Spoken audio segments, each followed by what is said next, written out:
faut peut-être le dire, mais aujourd'hui, je crois qu'il y a 10% des lits de maisons de retraite en France qui sont vides. Bah, pas chez moi. En tout cas, il y a déjà quelqu'un qui vient dans la chambre du résident et qui lui demande comment il va, qui le regarde dans les yeux et qui s'intéresse à lui. Et surtout, c'est que la scène est au milieu de la maison de retraite. Donc tous les jeudis, d'office, il y a spectacle. Salut les chefs, je suis Sophie Plumer et je vous souhaite bienvenue dans cette 3e saison du podcast sur le thème de l'impact. Je suis partie à la rencontre d'hommes et de femmes qui font bouger des lignes, chaque jour, à leur échelle, souvent avec douceur, toujours avec profondeur. Sans tabou, nous parlons de leurs projets, de leurs rêves, de leur rôle de chef, de leurs doutes aussi bien sûr, et de la manière de les dépasser. Tel un mantra, chaque épisode démarre avec la même question. Ça veut dire quoi pour toi avoir un impact positif sur le monde ? Aujourd'hui, j'explore un secteur d'activité qui a fait scandale il y a quelques mois, les maisons de retraite et la manière dont on prend soin de nos aînés. Et puis j'ai rencontré Florian Roger. Florian est le directeur de la Mélodière, qui gère les 2 derniers EHPAD indépendants de Seine-et-Marne. Avec ses équipes, il accueille près de 180 résidents et résidentes et il les chouchoute. Pour cela, Florian a créé un vrai projet d'entreprise tourné autour d'une seule mission, prendre soin de ses résidents et de ses résidentes, c'est-à-dire de nos aînés. Il a tiré le fil jusqu'au bout, de l'alimentation en passant par les activités proposées ainsi que la relation avec les familles. Il a tout repensé pour que les gens se sentent bien chez lui et vieillissent le mieux possible. 2 actions m'ont particulièrement tapé dans l'oreille, si je puis dire. La première, c'est que Florian s'est beaucoup intéressé à l'impact de l'alimentation sur la santé de ses résidents notamment, et pour cela, il a pris des décisions qui ont vraiment changé les choses. La deuxième, c'est que chaque maison de retraite a une scène qui accueille des spectacles tous les jeudis pour divertir les résidents et leurs familles. Je suis certaine que ce témoignage vous inspirera et vous donnera l'envie d'avoir le plus d'impact positif possible dans votre mission professionnelle, même si cela implique parfois de réinventer votre manière de procéder. Je vous souhaite une excellente écoute de ma conversation avec Florian Roger et je vous retrouve en fin d'épisode pour le débrief. Bonjour Florian, bienvenue sur Chef. Bonjour Sophie. Comment vas-tu ? Très bien, pleine forme. Merci beaucoup de m'accueillir. Tu vas nous expliquer peut-être où on est parce que c'est peut-être le lieu d'enregistrement le plus atypique que j'ai vécu depuis le début de Chef. On est dans un salon de coiffure. Effectivement, on est dans un salon de coiffure et on va pas beaucoup parler coiffure aujourd'hui. C'est pas la fonction première. On est dans un salon de coiffure dans une maison de retraite dans le 77. C'est une maison de retraite que tu diriges ? C'est une maison de retraite que je dirige depuis 2 ans et que ma famille dirigeait depuis près de 50 ans. On va parler de ton activité, de ton approche du management, de ton approche de la vie et de l'accompagnement des résidents aussi et de tes collaborateurs autour d'un thème qui me tient à cœur et qui me paraît clé dans les relations humaines, qui est le fait de prendre soin des autres. Mais avant de rentrer dans le vif du sujet, j'ai une question rituelle sur Chef. Ça veut dire quoi pour toi, Florian, impacter positivement le monde ? Ces quelques mots, impacter positivement le monde, ça peut être une réponse philosophique quand même. C'est un sacré challenge que d'y répondre. Ce qui me vient à l'esprit, c'est d'impacter les autres, c'est d'être, on va dire, gentil, bienveillant, ou de leur laisser leur place, ou d'être respectueux. C'est le soin, c'est l'attention, c'est le respect. D'impacter le monde c'est des êtres humains, mais c'est aussi des végétaux, des animaux, la planète. Donc qu'est-ce qui fait que sur une petite entité, une petite maison de retraite, on impacte le monde et qu'on essaye de le faire du mieux qu'on puisse en expliquant pourquoi on le fait. Et à partir de ce moment-là, il y a une conversation qui s'ouvre avec les collaborateurs, les familles, il y a des idées qui arrivent et c'est comme ça qu'on avance. Et quand on a réussi à faire tout ça dans sa journée, on se couche un petit peu mieux le soir. Ça fait du bien à l'esprit. Alors justement, on va rentrer un peu plus dans le vif du sujet sur ta manière de gérer ces établissements, puisque tu en as 2. Ici, on est dans une maison qui s'appelle la Mélodière. Tu as aussi une autre maison de retraite qui s'appelle Mélavie. Exactement. Tu peux me dire à peu près combien de résidents, combien de collaborateurs travaillent dans ces 2 établissements ? C'est 2 établissements tout à fait similaires. Il y a un établissement qui a 87 lits qui est en Seine-et-Marne, donc au milieu des champs, la Mélodière, qui a un parc d'1,5 hectare, qui fait à peu près travailler 75 personnes, qui accueille 87 familles avec les petits-enfants et voilà. Mélavie, c'est en milieu urbain, c'est à Montgeron, c'est à 300 mètres de la gare RER et 25 minutes de Paris, donc on a une clientèle parisienne qui vient chercher des maisons de retraite moins chères. On a quand même un demi-hectare de terrain en plein centre-ville. Donc tu as l'avantage d'avoir un cerisier et de rien entendre, et l'avantage de pouvoir aller chez le libraire qui est juste en face. Même quantité de collaborateurs, et c'est des maisons de retraite médicalisées. Ça veut dire qu'il y a des kinés, il y a des médecins, il y a des infirmières, il y a des infirmières de nuit.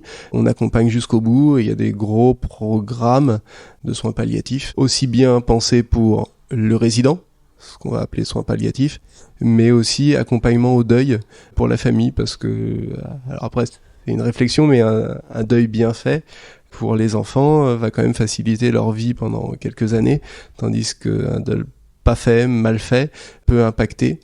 On a fait un travail avec les équipes, on fait des réunions sur ce deuil et comment le présenter pour que chacun soit à l'aise. Et ça donne le ton de ce qu'on va aborder. Peut-être pour démarrer, on en a beaucoup parlé quand même aujourd'hui des maisons de retraite, pas toujours sous un bon angle, voire sous un angle assez catastrophique avec les dernières enquêtes, livres, etc. qui ont été diffusés cette année.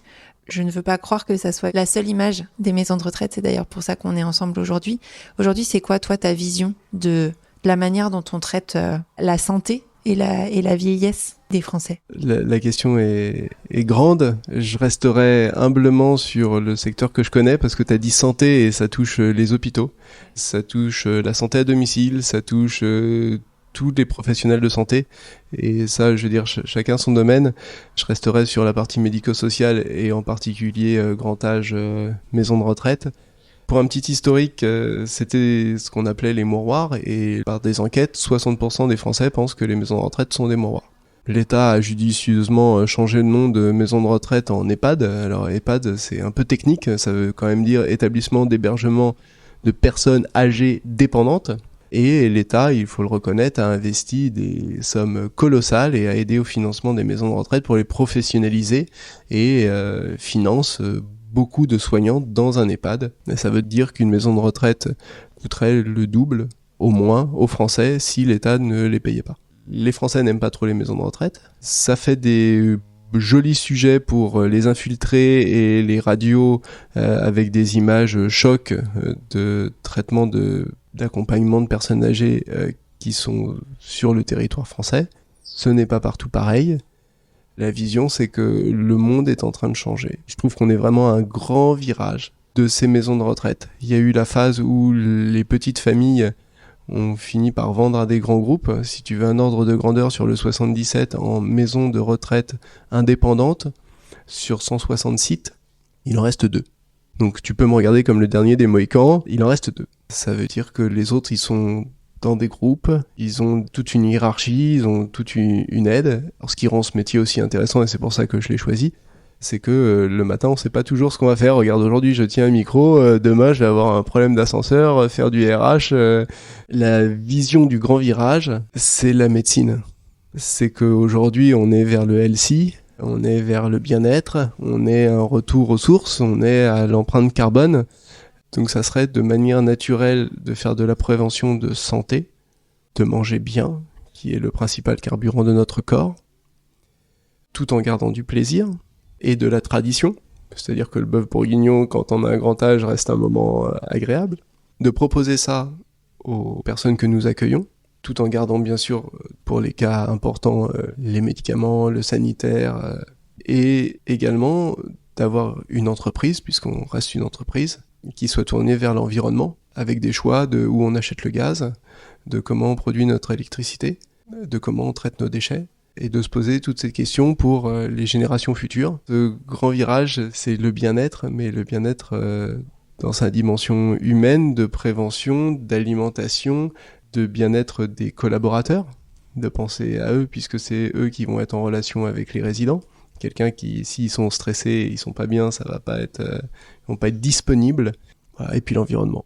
Du coup, ça m'intéresse de savoir, toi, comment, avec Mélodie R et Aimer la vie, quels sont les pas que tu essayes de faire dans cette direction? Alors moi, il y a un livre qui m'a beaucoup impacté et qui m'a fait changer. C'est un livre qui s'appelle La fin d'Alzheimer et qui explique que ces grandes maladies dont on ne connaît pas la cause et qu'on ne peut pas soigner s'appellent en fait le diabète de type 3. Ça veut dire que dans notre alimentation, on mange beaucoup trop de sucre ou de glucose et que au fur et à mesure des années, et c'est pour ça que ça arrive pas trop tôt, et ben notre corps n'arrive plus à le gérer, il y a une résistance à l'insuline, et les connexions neuroniques ne sont plus très bien. L'insuline est indispensable pour nos neurones. Du coup, on développe cette maladie. Bien sûr, c'est pas un traitement, c'est une prévention, mais on peut faire des actions et les proposer à nos résidents pour diminuer ou stabiliser cette pathologie. Et la principale action, c'est l'alimentation. Donc la première démarche, ça a été, au lieu de faire appel à des sociétés de restauration classiques, et qui, soyons honnêtes, qui vont réfléchir par ça coûte tant, donc votre repas jour c'est 4,32, donc le programme ne va pas me sélectionner les tomates qui ont du goût, parce qu'ils vont prendre les tomates les moins chères, ce qui finit par avoir une conséquence dans l'assiette, dans le ventre et dans la tête du résident. Comme je vous le disais au début, la Mélodière est au cœur des champs. Et à côté, on a même un agriculteur qui propose et vend ses produits, qui s'appelle La Cueillette. Donc on a pris la décision de lui acheter ses produits régulièrement, en fonction de la saison. Et donc maintenant, on a un circuit assez court, c'est-à-dire à peu près 200 mètres. C'est assez génial, quand le matin on vous appelle, non, les concombres sont pas encore livrés parce que le camion est embourbé et que ça aura un peu de retard, et vous savez que vos concombres, à 8h ils étaient dans le champ et à midi ils sont dans l'assiette. Donc là c'est gagné. Les courgettes farcies, elles ont changé de goût, les tomates tout simplement, les melons, on dit c'est bon, ils sont bons les melons, tiens. Et puis après on creuse, oui, tout ne vient pas de l'agriculteur, mais on en achète le maximum. Et le but est aussi de sensibiliser les professionnels qui travaillent, plus les familles, en mettant à l'accueil ces mêmes produits en panier ou en vente accessible.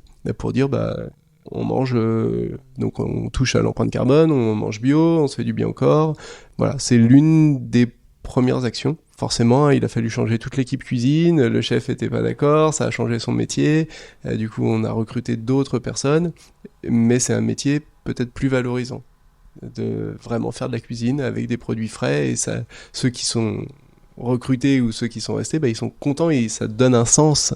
Et là, je crois que c'est un mot important, c'est qu'on se lève le matin, on a un sens, on a un but. C'est important ce que tu dis, parce que tu as à peu près 180 résidents qui sont en pension complète, donc petit déjeuner, collation, dîner. Ouais. Donc ça veut dire que tu as cette approche-là au maximum pour tous tes résidents, tous tes collaborateurs des 2 maisons de retraite, et sur un cycle complet quotidien, 365 jours sur 365 pour les repas. Donc ça a une conséquence forte sur la qualité de vie et sur la santé des résidents qui sont tes clients. Du coup, ça m'a fait penser, avec la super équipe avec laquelle on a traversé le Covid, et on est resté soudés, on a pu travailler avec le médecin sur les 7 symptômes les plus fréquents en maison de retraite, liés au grand âge. Bon, elle les a donnés, elle a une expérience de 30 ans de hôpitaux et maisons de retraite, donc les gériatres.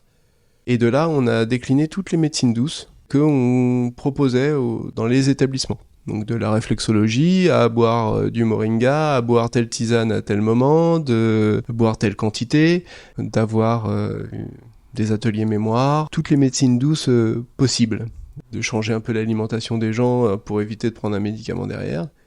Donc c'est un gros travail. Ça veut dire que le médecin, il a dû se reposer la question de toutes ces thérapies non médicamenteuses, comment il pouvait les inclure et quel était le bien-être pour chaque résident. Donc ça fait un tableau où il y a des centaines de milliers de cases. Elle m'adore.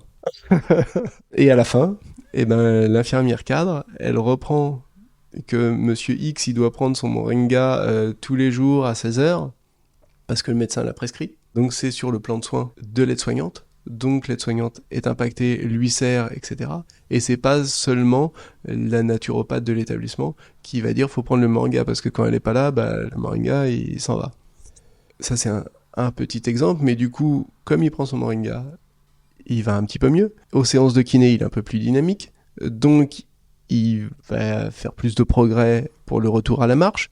Du coup, il va être content. Du coup, il va retourner dans le parc. Comme il va retourner dans le parc, il va avoir un peu plus de lumière. Comme il va avoir... Voilà, on est sur un... cercle vertueux. Ouais. Et ça, ça met du temps. Et j'ai pris un peu de temps pour vous décrire du médecin à l'aide-soignante. Mais ça veut dire que tout le monde est impliqué. Et tout le monde, il faut qu'ils adhèrent au projet. Parce que si on dit donne cette tisane mais qu'on comprend pas, tout le monde a goûté le moringa. Au début, c'est pas très très bon. Là. Et c'est quoi le moringa? Moi, j'ai Ah, jamais le goûté. moringa, c'est une plante qui vient d'Afrique et qui a des vertus. Par exemple, vous buvez une tasse de moringa, il y a plus de potassium que dans 3 bananes. Et la banane est quand même le fruit que les sportifs mangent pour éviter les crampes, parce qu'il y a du potassium. Donc il y a autant de vitamines que 3 oranges. Il y a des vertus, mais il faut les connaître, il faut savoir où acheter le moringa. On fait aussi les fleurs de Bach. On y croit, on n'y croit pas, peu importe. En tout cas, il y a déjà quelqu'un qui vient dans la chambre du résident et qui lui demande comment il va, qui le regarde dans les yeux et qui s'intéresse à lui. Bon, peut-être qu'on a déjà fait 50% du truc alors qu'il n'a pas encore touché aux fleurs de Bach. Hein. Et après, c'est la personne qui prend son médicament elle-même. Donc ça la responsabilise, elle le fait pas, elle se sent mieux, elle devient acteur de sa santé. Et c'est, je trouve, tout à fait différent que de prendre une pilule bleue, verte, jaune, voilà, et qui finit par avoir d'autres conséquences sur le corps. Pourquoi tu fais ça? Pourquoi, d'où ça vient, cette envie de prendre soin? Parce qu'il est important d'avoir un sens. Il y a quelqu'un très intelligent un jour qui a dit si tu aimes ce que tu fais, aucun jour de ta vie tu ne travailleras. Et puis ça fait du bien aux gens. Donc si on peut apporter quelque chose à des résidents qui ils ont plus trop le choix. Si je leur donne du pain congelé ou du pain, ils n'ont pas le choix. Hein. Tout d'abord, un côté humain. Après, je suis aussi chef d'entreprise, c'est-à-dire que le monde des maisons de retraite est en évolution. Ça me permet d'avoir une différenciation, d'avoir un vrai projet à présenter. On ne vient pas à la Mélodière ou à Mélavie comme on choisirait une autre maison de retraite où vous voulez vraiment ça parce qu'il y a un projet. Et on propose même à la famille d'être bénévole au sein de l'établissement. On n'a rien à cacher, il n'y a pas d'heure de visite, transparence, voilà. Ça implique la famille. Il y a des familles qui ont lu le livre La fin d'Alzheimer parce qu'on en parle. Et il y a aussi une autre phrase qui m'a impacté, c'est que plutôt que dans ce monde des maisons de retraite, de l'image des maisons de retraite, on peut essayer de mettre de l'argent pour valoriser la maison de retraite et son image, ou on peut tout simplement mettre de l'argent sur faire bien son travail, et ça viendra naturellement que le bouche à oreille dira c'est bien. Et donc j'ai plutôt choisi cette optique. Les plaquettes de la maison sont en papier et sont imprimées par l'imprimante de la maison. Elles sont pas en papier glacé, elles valent pas grand chose, mais je suis pas sûr que ça soit le plus important. Voilà, c'est des choix ça. Après, je préfère... récemment, on a une nouvelle salle du personnel. Je me suis dit, il va faire chaud. On a annoncé des coups de chaleur à 38 en Ile-de-France. Les filles, elles restent sur place, elles ont leur salle de pause, ok, mais s'il fait 38, quand elles vont revenir sur l'établissement qui est climatisé, elles vont pas forcément être disponibles pour Madame X qui lui demande pour la 3e fois de l'accompagner aux toilettes. Donc j'ai choisi de climatiser aussi. Je leur ai aussi prévu de faire un massage d'huile essentielle, mais au personnel. Pour qu'ensuite, quand c'est fait pour le résident, elles comprennent le bien-être que ça peut apporter. C'est des choix, tu fais du bien, les gens sont contents, du coup, t'as moins de problèmes de recrutement. Tu vois, tu agis pas directement sur le problème de recrutement, tu agis, c'est une bonne maison. On s'occupe de nous et... Voilà. Tout en restant dans une réalité économique où on peut pas... tout le monde voudrait plus de personnel, hein, mais donc il faut organiser, discuter. Pour les collaborateurs, il y a aussi quelque chose de nouveau qui a été mis en place, c'est le CARE. Alors c'était ton début, donc c'est tout simplement proposer la télémédecine gratuite pour tous tes collaborateurs. Ça veut dire quoi concrètement ? Ça veut dire que j'ai leur mail, leur téléphone portable, je le donne à un organisme et ils ont la possibilité d'appeler le matin quand leur petite fille elle a mal au ventre ou quand il y a un problème de peau ou il y a 40 spécialités. D'avoir un médecin, médecin généraliste dans les 45 minutes et les spécialités dans les 2-3 jours. Ça leur enlève du stress, ils peuvent venir travailler. Il y a toujours un avantage, en fait. Il y a une gentillesse, mais voilà, et du coup j'ai moins de problèmes de remplacement. Ça fait le lien avec quelque chose que tu m'avais dit quand on avait préparé l'échange. Tu m'avais dit, moi je fais la distinction entre le bien-être au travail et le bien-être du travail. Bah oui. Tu peux m'expliquer un peu la différence ou nous expliquer pour les auditeurs de Chef ? Ouais, alors ce n'est pas de moi, hein, c'est de gens qui réfléchissent sur le travail, sur le management. Donc le bien-être, c'est-à-dire que les startups, les sociétés modernes vont mettre des bars à jus, vont mettre des salles de gym, ping-pong... pour un bien-être au travail, des salles de sieste. Est-ce que je dois proposer mes équipes comme la clim qui puisse faire la sieste le midi, où est la limite, est-ce que c'est bien, est-ce que voilà. Donc ça fait plutôt rêver, hein, c'est un environnement sympa, etc. Mais en attendant, les contraintes et les objectifs qu'ont fait collaborateurs, toutes les sociétés, hein, sont quelquefois pas smart, c'est-à-dire qu'ils sont pas toujours atteignables dans le temps imparti, ou qu'on leur a enlevé 2-3 personnes de l'équipe et qu'ils sont encore sous l'eau, que leur temps de travail augmente, que les burn-out honnêtement augmentent, hein. Les gens ils veulent travailler, ils sont impliqués, mais finalement ils stressent. Donc ça m'a permis de faire la différence entre le bien-être au travail qui est je paye des choses agréables, un jus frais, avec le bien-être du travail. Je donne un travail qui est agréable à faire, réalisable, et dont je suis fier à la fin. Donc après, on peut poser directement la question, quand on est en confiance avec les gens, là, la tâche que je te file, c'est OK pour toi? T'as tout? C'est bon? La date, la deadline qu'on s'est mise, ça va? Voilà, ça a été une notion assez importante. Il y a des choses qui sont pas toujours agréables à faire. Donc soit on les découpe, soit c'est un peu comme dans un tunnel, quoi. On y va pendant un laps de temps et puis on sait qu'il y a une fin du tunnel. Tu disais dans une réponse à une de mes premières questions, tu me dis, moi, j'aime bien la transparence et je dis les choses. Quand on est dans un tunnel, j'imagine que... C'est dur, hein. On a traversé le Covid. Ouais. C'était pas cool. C'est dur. On fait le maximum. Chaque fonction est indispensable. C'est-à-dire que la personne qui assure l'hygiène des locaux est aussi indispensable que celle qui va faire les soins, que celle qui va faire les recrutements. C'est pas parce qu'on est derrière le bureau que... physiquement on travaille pas, mais si on n'organise pas et qu'on recrute pas, demain il y a personne. Je me rappelle dans les premières réactions de maisons de retraite, ça m'avait marqué. Pendant le Covid, on savait pas très bien ce que c'était, on tâtonnait tous. Il y a des maisons de retraite qui ont fait le choix de donner, il y avait 2 types de masques. Les FFP2 pour les soignants, parce qu'ils sont en proximité des résidents, et les chirurgicaux pour les femmes de ménage, ASH. Moi, le choix que j'ai fait, j'ai dit, pourquoi la vie et le risque de choper le Covid de la femme de ménage va augmenter son risque en donnant un masque moins efficace par rapport à d'autres salariés. Donc c'est FFP2 pour tout le monde. C'est des choix, on l'explique, et j'avais pas forcément les ressources de changer le FFP2 à la fréquence demandée. Mais on a dit, on préfère vous protéger tous équitablement, mais on changera pas toutes les 8 heures. Les masques, parce que c'était la crise du masque, hein. À un moment, faut être réaliste. Bien-être au travail, bien-être du travail, en fait, tu joues sur les deux. Je mets un modérato parce que c'est pas non plus le monde idéal, hein. Je suis passé par la case diminution de la quantité de personnel au sein de la maison parce qu'il y avait une dérive importante. Donc c'était aussi un changement. Et quand on annonce aux soignants, hein, soyons honnêtes, qu'on va diminuer la quantité de personnel pour se remettre dans des clous normaux, ceux de l'État, hein, on était bien au-dessus et c'était plus viable financièrement. C'est pas facile non plus. Il faut donc réorganiser les choses, il faut voir où on passe du temps, il faut discuter. Je voudrais aussi que tu m'expliques la place du spectacle dans tes maisons de retraite. Oui, bien sûr. Donc là, c'est vraiment l'entreprise familiale, c'était la passion de mon père.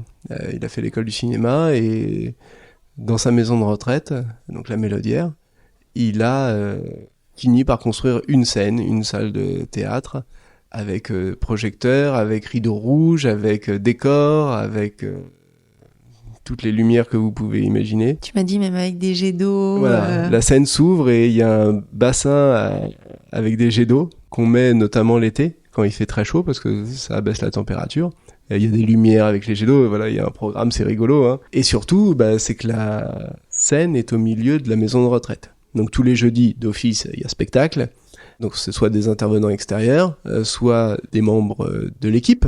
Donc qui veut monte sur scène, on se fait des spectacles ensemble, on rigole ensemble, on se balance des seaux d'eau ensemble, on lit des poésies ensemble, on joue du piano, on chante, voilà, en fait on arrive à lâcher un peu prise et à voir les collaborateurs sous un autre angle, avec d'autres passions, d'autres talents, et chacun à sa place. Bien sûr, c'est ouvert aux familles et c'est aussi ouvert aux résidents. C'est moins fréquent parce que préparation d'un spectacle résident, ça demande du boulot. Donc il y a des prompteurs, ils lisent des petites pièces de théâtre. Ce qui est sur le fond, pourquoi ça marche? Il y a forcément l'implication et le projet, hein, quand tout le monde est dans le même projet, mais ça c'est classique, hein. Mais pour la maison de retraite, comme les personnes sont dans le grand âge, on souhaite toujours que papy, mamie soient en pleine activité et on l'imagine les cheveux grisonnants en train de faire sa gymnastique douce. Ça, c'est le 3e âge. Quand on vient en maison de retraite, on a parlé de grand âge, 4e âge, c'est que dans EHPAD, le dernier D, c'est dépendant. Donc ça veut dire que le poids des années commence à se faire sentir et que l'activité, l'animation, même si on la souhaite thérapeutique, par moment, on a juste envie d'être là et d'être observateur de l'activité. Du coup, le spectacle est une bonne animation passive pour un grand nombre. Et puis c'est le lieu où on a des micros, donc tout le monde entend, les ateliers mémoire, ils se passent là, c'est convivial, on sait que c'est la place du village, hein. Donc c'est la touche qu'on a sur les établissements. Voilà. Quel est le retour des familles par rapport à cette spécificité ? Et les familles, on a des troupes de théâtre en fait qui viennent. Là, au mois de juin, on avait une troupe qui est venue le vendredi soir, qui a fait représentation, 120 personnes le samedi soir, et c'est ouvert à l'extérieur. Et donc les familles sont invitées, il y a la fête des familles qui tourne sur YouTube d'ailleurs. Super. Je voulais aussi qu'on parle d'une question qui fâche parfois, mais qui est la question de l'argent. Tu l'as un peu abordée. Parfois, on oppose les deux. On se dit, on peut pas faire bien et que ça soit rentable. Comment toi, tu gères cette opposition ou pas ? Comment tu abordes la question entre faire bien, donner des produits sains à manger à tes résidents, etc. et en même temps la rentabilité de tes maisons de retraite ? C'est marrant parce que cette question, elle tarabuste tout le temps. On ne peut pas être humain quand on sait compter. Je me rappelle ma thèse, c'était EHPAD, humanité et profit. Je crois que c'est regarder pas assez loin que de pas vouloir mettre un petit peu d'argent dans les tomates. Ok, ce mois-ci, je vais gagner moins d'argent parce que je vais avoir payé les tomates plus cher. Par contre, tout le monde va savoir que les tomates sont bonnes et je vais avoir une réputation de on mange bien. Donc je vais avoir des clients. Faut peut-être le dire, mais aujourd'hui, je crois qu'il y a 10% des lits de maisons de retraite en France qui sont vides. Pas chez moi. Donc, finalement, ils gagnent. Je dors mieux la nuit, l'établissement est plein, je fais pas de la commercialisation à court terme, et j'investis l'argent plus sur la qualité de vie de mon résident, centré sur le résident, plutôt que sur des plans com qui va rien apporter au résident. Je vais prendre un exemple marquant. C'est pendant le Covid. C'est le Covid. L'une des méthodes au début, c'était d'isoler les résidents en chambre pour pas que le Covid se diffuse. On était en avril, on annonçait un été caniculaire. Si les résidents restent en chambre et qu'il fait 40 degrés, ok, ils vont pas mourir du Covid, mais ils vont mourir de la chaleur. Et on connaît l'impact canicule sur les personnes âgées. Donc le choix à ce moment-là, en plein Covid, ça a été de lancer des appels d'offres pour climatiser toutes les chambres de la maison de retraite. Si en plus, je dois aller voir le banquier pour trouver les fonds, qui me les refuse parce que le modèle économique de l'établissement est pas bon, etc., voilà, là, ça y est, c'est la fin, quoi. Donc il faut, une sécurité financière, il faut qu'elle soit sur la bonne pente pour pouvoir faire ces choix-là. Mais ça veut pas dire que je dis, je m'en fous, de toute façon, je trouverai d'autres résidents, et non, je climatise toutes mes chambres.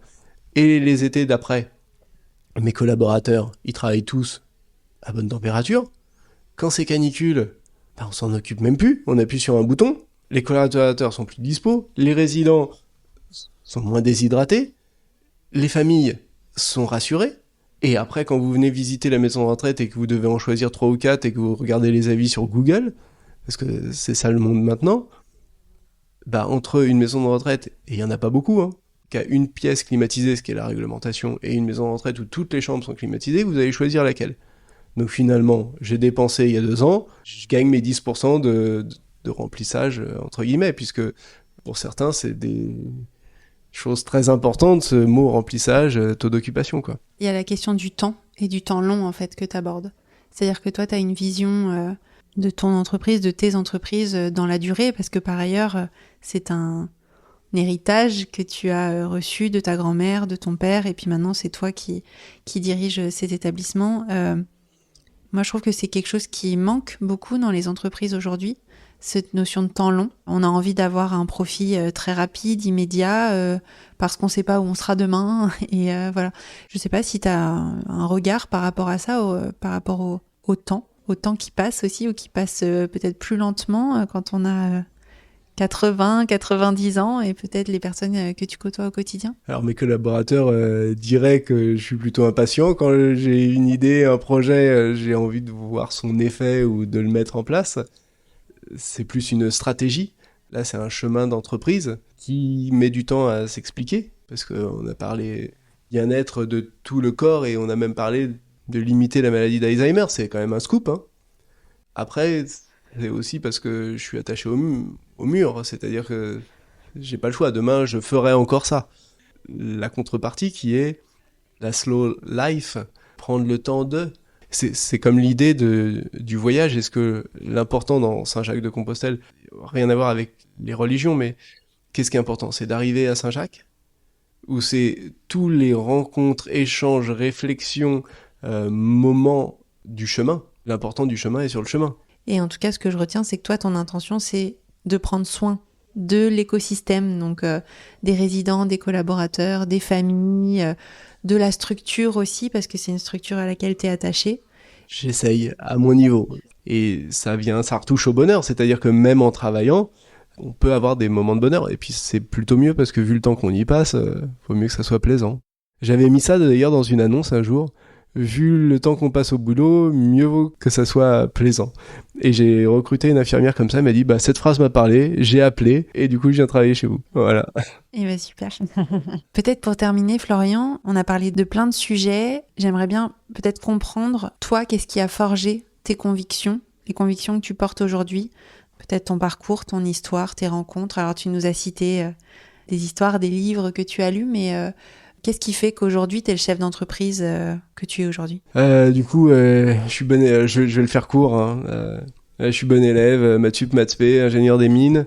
Je peux tout faire. Et c'est pour ça que j'ai encore des copains que je vois travailler connectés devant un PC pendant 8 heures par jour, 9 heures par jour, 11 heures par jour, et qui m'ont pas l'air d'avoir une vie de rêve, en tout cas. À la sortie de l'école, je me suis dit que ça, c'est un choix personnel. Cette phrase, je préfère être roi d'un lac que dauphin dans un océan. Pourquoi? Parce que je maîtrise mon lac avec tous les problèmes. Hein. Il peut ne plus y avoir d'eau, trop de pêcheurs, pas assez de poissons, ou dauphin dans un océan, mais je dépendais de... voilà. Donc l'idée de liberté qu'il y ait des hommes et des femmes qui sont morts pour cette liberté, elle m'est assez chère. Ça touche aussi la liberté des collaborateurs ou des managers que j'ai. Je souhaite vraiment qu'ils développent leur management et je leur donne toutes les cartes, c'est-à-dire qu'ils sont responsables de leur recrutement. Je leur fais confiance. Mais s'ils font mal le boulot et qu'ils sont obligés de recruter 2 fois, ils travailleront 2 fois. Après, bien sûr, je suis né dedans. Hein. À 6 ans, je faisais du vélo dans le parc à côté des fauteuils roulants, donc j'ai aussi un respect vis-à-vis de ces aînés à qui j'ai parlé depuis tout petit et qui apprennent au fur et à mesure des leçons de la vie, notamment la maladie d'Alzheimer où il y a des fenêtres de lucidité qui sont assez impressionnantes, c'est-à-dire qu'une dame de 3 heures du matin qui est assise dans un couloir et qui est complètement à l'ouest toute la journée et la nuit qui devient un peu plus réaliste et qui dit je sais où je suis mais j'y arrive plus et qui vous parle comme vous et moi avec sa maladie. C'est aussi le choix de dire je fais un métier qui a un sens, c'est-à-dire que à mon niveau, j'essaye d'apporter du bien-être à des gens. Que ce soit des collaborateurs, que ce soit des familles, que ce soit des personnes que j'accueille, avec les contraintes sociétales, plutôt d'entreprise, de toute l'entreprise, c'est-à-dire que oui, il y a des impôts à payer, oui, il y a des formulaires à remplir, oui, il y a des normes à respecter, et tant mieux.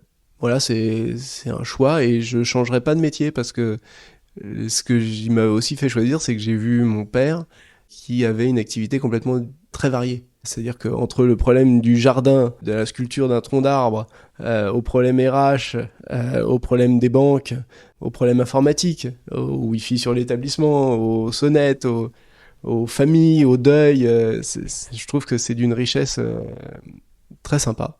Et j'essaye de parler vrai à mes proches collaborateurs, parce que je peux pas parler à tout le monde, pour communiquer cette envie, et ce qui fait que cette équipe elle est à peu près stable et qu'on fait des choses. Voilà. Merci beaucoup Florian pour tout ce que tu fais et merci de ton témoignage sur Chef. Merci à toi. Alors, qu'avez-vous retenu de ma conversation avec Florian Roger ?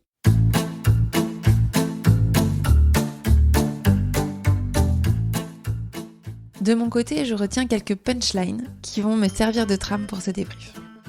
Je crois que c'est regarder pas assez loin que de pas vouloir mettre un petit peu d'argent dans les tomates.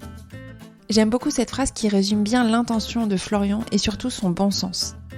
Au-delà de l'impact de l'alimentation sur la santé des résidents, je retiens surtout que Florian voit loin et qu'il construit un projet durable et viable dans la durée. C'est avec cette vision long terme qu'il a de l'impact. Il cherche bien sûr à être rentable pour continuer à investir notamment chaque année, mais il ne cherche pas à maximiser son profit court terme, car c'est ce court terme qui l'amènerait à rogner sur le prix des tomates. Donc pour avoir de l'impact, je retiens cette notion de temps long. Et j'ai pris un peu de temps pour vous décrire du médecin à l'aide-soignante, mais ça veut dire que tout le monde est impliqué. Ce que je retiens ici, c'est la volonté de Florian à ce que toute son équipe soit impliquée dans la mission de l'entreprise. Au-delà de comprendre le sens de la mission et d'y prendre part, ils sont vraiment responsables et acteurs pour faire vivre la mission dans leurs tâches quotidiennes. Quand j'ai rencontré Florian et qu'on a enregistré l'interview à la Mélodière, j'ai rencontré ses équipes et ses résidents.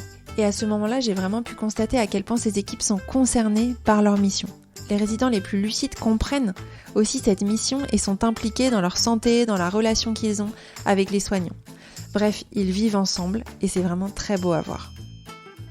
C'est aussi le choix de dire je fais un métier qui a un sens, c'est-à-dire que à mon niveau, j'essaye d'apporter du bien-être à des gens.